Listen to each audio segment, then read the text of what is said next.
Watching this show is like watching an aquarium. They know we're out there. Hey guys, it's Phoebe with WatchMojo. Today we're counting down our picks for the top 10 fourth wall breaks in SpongeBob Squarepants. Patrick, it's me! Remember? Who lifted a pineapple under the sea? I don't know, a wizard? Absorbent and yellow and porous is he! It's a SpongeBob Squarepants! We're taking a look at some of the funniest moments of self-awareness in Bikini Bottom. Let's get to it. Number 10, the confused family. I did it! I made it outside! Nothing can stop me now! Remember this ending where SpongeBob, Sandy, and Patrick encounter someone in a gorilla suit? SpongeBob asks what the ape is doing underwater in the first place, and the primate hastily rides off into the sunset on a horse. Sure, why not? George, they're onto us! Let's get out of here. However, immediately afterward, we zoom out to a real-life family sitting on their couch watching the episode, and looking even more confused than we are before finally shutting the TV off. It's like the show itself predicted the audience's reaction to this bizarre ending, and decided to beat their viewers to the punch. It works perfectly with the family's hilarious reaction, and shows that the series rarely takes itself too seriously. Number 9, the Trusty Slab. The Trusty Slab? Sounds familiar. While on a tour of the surface, SpongeBob and Patrick end up visiting an eerily familiar restaurant, the Trusty Slab. If it wasn't already obvious, this is the surface world / live-action counterpart of the Krusty Krab, and its employees are all human equivalents of SpongeBob, Squidward, and Mr. Krabs. No, wait, I'll have the, Sir, could you please order something? There are a lot of people waiting here. Some of us have lives. Naturally, there's also a live-action Patrick and Sandy as Trusty Slab customers, and a humanized Plankton as the restaurant's biggest rival. All these humanized duplicates are portrayed by the characters' voice actors, and they not only showcase their acting skills outside the recording booth, but also how they perfectly replicate their characters' mannerisms. Jimbo! Hey. Got a restaurant full of hungry customers out there? Where are their burgers? Mr. Slabs, you know that I can't serve a slabby patty until it's cooked just right. If only SpongeBob and Patrick could see the connection as we can. I love this guy! Number 8, you just struck another pedestrian.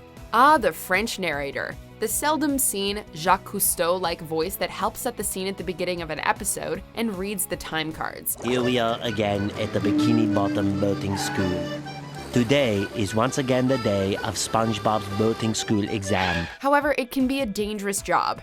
For example, while setting the scene for SpongeBob's boating test, he accidentally ends up right in the little square dude's path. SpongeBob quickly approaches and then bam, he accidentally runs over the poor narrator. We even get a brief shot of the unconscious storyteller and his camera. More importantly, this is the last test for the year, and if SpongeBob does not pass this one, it means another whole year of boating school!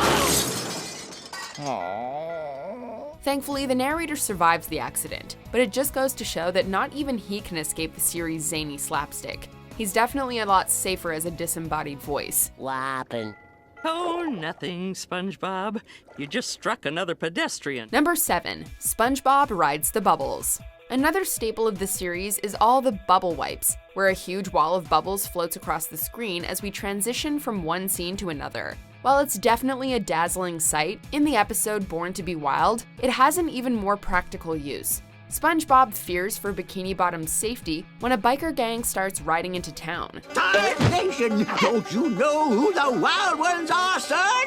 No, I don't know who you are either. Why, they're the most ferocious, bloodthirsty biker gang under the sea. He needs to warn everyone and decides to take the shortcut. What is the shortcut, you may ask? Hitching a ride on the bubble wipe, which takes him directly to the next scene inside the Krusty Krab. It's comforting to know that SpongeBob can rely on going meta in a state of emergency. I've got to warn everybody! I'd better take the shortcut. Mr. Krabs! SpongeBob! Where in the blue barnacles did you come from? There's no time for that, Mr. Krabs! Number 6, the narrator quits. A newly unemployed Squidward has been living with SpongeBob until he can get back on his feet. And while SpongeBob is saintly optimistic, the French narrator isn't so patient. He reads 2 title cards showing how Squidward's been mooching off of his neighbor for months. 3 weeks later. But on the 3rd card, so much time has passed that the producers had to hire a new narrator once Frenchie got tired of waiting. So much later that the old narrator got tired of waiting and they had to hire a new one. Thankfully, Frenchie comes back a few episodes later, but you know it's bad when even he can't stand Squidward's freeloading anymore. Coincidentally, it was at this sudden departure that SpongeBob finally snaps and tries to shoo his lazy neighbor away. Way to stand up for Frenchie, little square dude. No! It's already contaminated by the bad lemon! It won't work! That's 2 things in this house that won't work. Number 5, Squidward's pain. Every so often, a character will have no one else to talk to but themselves, but they'll look directly towards the camera to keep us in the loop with what's going on. Now I'll be able to get a Krabby Patty the simplest way possible, by ordering one. In one instance, after Squidward gets his eardrum shattered from a cruel prank, he looks directly at the camera and confirms that he's in horrible pain. He assures us that he's not faking it, but we were already convinced. The poor guy had tears in his eyes for Neptune's sake. 2 large Krabby Patties, please! With fries!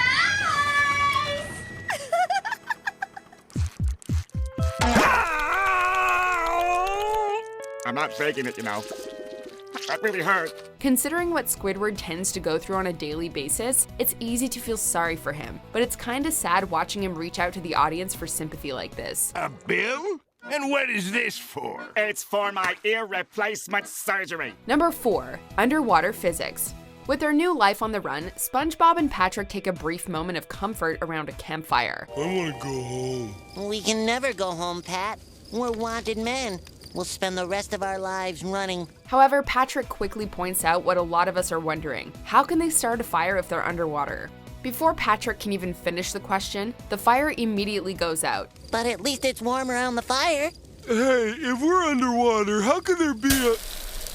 Being a zany, surreal cartoon means that the series doesn't have to obey the laws of physics, but it's a lot funnier when they decide to point out their own inconsistencies, and the perfect timing for this joke's punchline made it even better. This wouldn't be the last time the series calls out its own logic, but it never stops being hilarious. I'd sure like to go to this party, but I can't read the invitation. Me neither. Whoever sent this obviously has no idea about the physical limitations of life underwater. Number 3, Squidward's 11 Minutes of Misery. Squidward, you and your nose will definitely not fit in. Oh, what do you 2 zeros know about fitting in? Thanks to his burning curiosity, Squidward ends up trapped in the middle of kelp forest with SpongeBob and Patrick. Welcome, Squidward. Welcome, Squidward. Shut your half-wit pie holes! I do not know, nor will I ever want to be a member of your stupid club! Realizing he's now living his worst nightmare, the cephalopod asks himself why every 11 minutes of his life is full of misery. Oh, why must every 11 minutes of my life be filled with misery? Why? Any longtime viewer knows that SpongeBob's adventures usually have an 11-minute runtime, and Squidward always seems to know that 11 minutes is all it takes for something to go awry. He took off his pants. I'll give him a week. I'll give him 11 minutes. There's a lot more truth to his whining since, in a lot of episodes, our poor grouchy neighbor ends up suffering in one way or another. It tugs at the heartstrings to see that he's able to count the minutes of his own misery. Should I have the spaghetti or the turkey? Neither. Oh, then how about the soup? I don't think so. Number 2, the talking ceiling. Throughout the Krusty Krabs training video, the omniscient narrator explains the ins and outs of the restaurant to potential new employees. You are now employed by one of the most successful restaurants in Bikini Bottom, but it didn't get that way overnight, because the store closes at 6. Aside from a few small interactions, no one really questions the narrator's existence until Patrick enters the scene. And now we move from behind the scenes to the front lines, where we'll examine the most important aspect of the industry, the customer, or as we like to say, the crostomer. Who said that? Are you a ghost? The minute he hears the narrator speak, Patrick is frightened by the talking ceiling and tries to warn Squidward, only to have his concerns brushed off. Are you gonna order something or just make friends with the paneling? We can't say we blame Patrick. Wouldn't you find some disembodied voice coming from the ceiling kind of unsettling? not all of them are as soothing and iconic as the French narrator. Does this mean I get to make a Krabby Patty now? No, you can't make a Krabby Patty without understanding the phrase poop. Regardless, it's always a treat to hear the voiceovers acknowledged by the characters, even if it is out of fear. Before we unveil our most self-aware #1 pick, here are some meta honorable mentions. How do you expect us to go up to the surface? We won't be able to breathe. All right, all secondary characters come with me. Here we go. 1 hour later. Just a few more seconds of mental preparation and I'll be painting this wall. 2 hours later. I'm getting to the painting.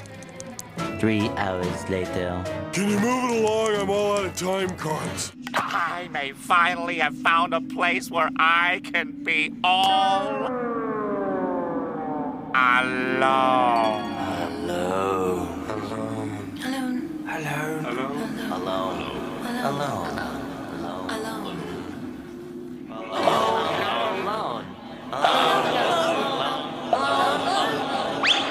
I gotta get out of here! 80,000 impressions later. Would you please stop imitating me? It is starting to get very annoying. #1, Mr. Krabs versus the Orchestra. Sure, that lad's a bit overeager, but you gotta learn to roll with the punches. Go with the flow. And don't bring anything on a boat that you ain't prepared to lose. While clam fishing, SpongeBob accidentally hooks Mr. Krabs' millionth dollar on his line. Suddenly, dramatic Jaws music starts playing, and Krabs is terrified at what will happen. Oh no.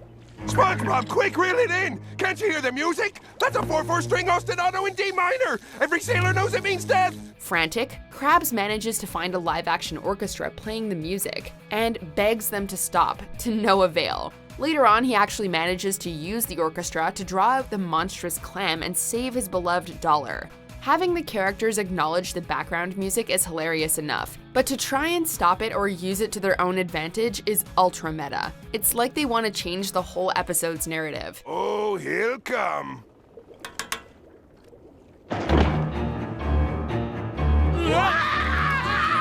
It almost makes us wonder how much control the characters have over their lives. Who knew a show about a sea sponge could have so many subtly comedic moments? What do you guys think? Let us know in the comments or tweet me at Phoebe_WM. And check out this video.